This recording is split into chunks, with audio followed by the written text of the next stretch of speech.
welcome back. Our next big race is the Tamiya Cup Leg 2, and my daughter will run in the 4-wheel drive GT class. The rules there are LiPo with Tamiya 15.5 turn brushless and boosted ESC. So it's gonna be a little fast. And my decision is which of the 3 chassis I have would I be using. So TB04. She used this in Korea. I like this. I like the handling. It fits my driving, the old man driving style. I think it's because when the motor is this way and shaft, it's easy to drive. So for my driving capability, this was very good. I could push it. My daughter, she prefers the TA08. It's more in sync with her hands. So she won the Asia Cup Finals last year with this car and also raced this in the Tamiya Worlds. And in the end, right now, I decided that we are going to run the TT01. Why? Yeah, even my daughter is going, why? No.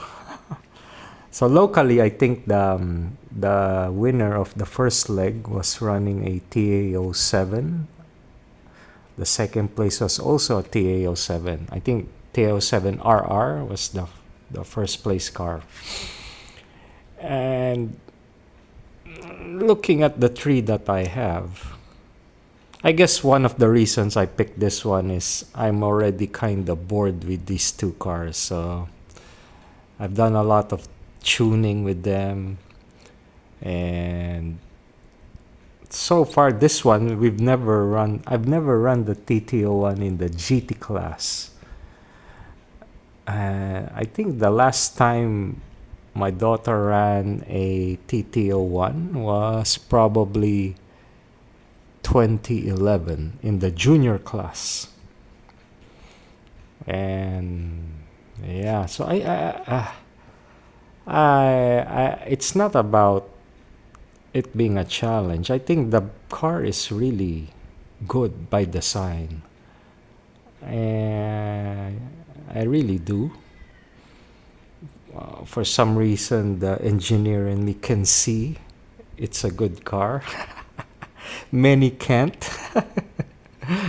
All right, so let's go through why. In terms of flex is important, especially with we're gonna race with more power than normal. This one has simply too much flex, and I worry that the handling, it will not be able to do well with the power we're gonna use. So this might not work.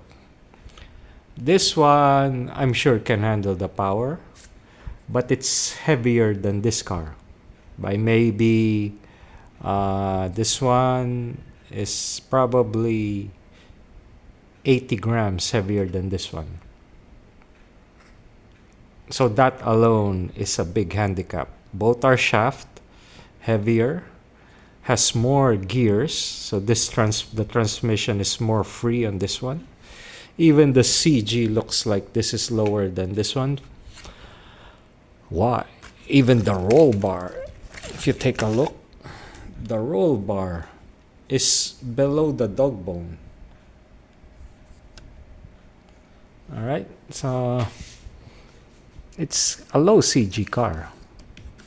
And the flex is very nice. Not too hard, not too soft. So, yep. And also one thing I'm betting on is it's an indoor carpet track. about the size of maybe a basketball court. I think a narrow car will be more agile and might have the potential for faster speeds as long as it doesn't traction roll. It should be nimble, more corner speed maybe. So that's what I'm betting on. Lighter, narrower, good flex, efficient transmission, kinda low CG. It's checking all the boxes. Yeah. So the main thing, many say this is a sloppy car, but I take a lot of care in building. So there is very minimal slop, especially here in the steering. No slop, camber, no slop. Yeah. So it can be done. Takes a lot of effort. Just to do the transmission smoothly took me about 8 hours. If I follow the manual, it will take me 15 minutes. So those are the attention to detail normally that makes a car better. Even if it's just a TT01. But if you build it with care, it will handle much better. Alright, so tomorrow we'll go to the track test and I'll do a video. My friend is going to bring his TA08. Hopefully he shows up and we can do a lap time comparison at least. Yeah. So that's it. Next big race, we're gonna run. Almost 90% sure we're gonna run this car. Because I'm so curious to see how it will perform. I already know how these cars perform. But this one, the basic cheapest Tamiya kit, I don't want to spend a lot, so I'm using the plastic shaft, the open diffs, the stock dog bones. The only thing I put money on is the shocks because I done extra for this car and I might as well use it. The rest are stock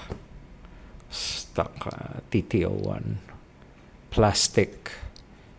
No real upgrade except the anti-roll bar, which I think will help tune out the inherent understeer of a TT01. So this, I find this to be important, but it's Tamiya, so it's legal. Put the fan here, so it's lower CG. I see fans here, but you can put it here on the side and put it in a angled way so it fits lower. No fan on the ESC because it's a Hobbywing 120 amp, more than strong enough for the 15.5 Tamiya motor, but the fan here blows air here and here as well, so all good. I use direct link for steering response, 2-degree toe in, stock camber settings because it's already 2 degrees, so I don't use the adjustable upper links. I don't need it. Yeah, so we'll know for sure soon, but testing so far, we've done a test 2 days already and always improving. It's in a pretty good state. Tomorrow we'll do more tests and also try different bodies. So getting there. All right, just sharing a video. It's past midnight. I need to get to sleep, but just wanted to do a video. I haven't done one in like a week. But yeah, so let me know in the comments if you think it's a good decision or not, or what would you have picked. I'm curious which of the 3 you would have chosen to run. I've run them already, so might as well try something different and also more simple. I like simple cars. Nothing too much to adjust. and then you're forced to drive it fast rather than fiddle endlessly trying to find the perfect setup. Yeah. Just get into the ballpark, then let your driving do the talking. All right. All right. Cheers.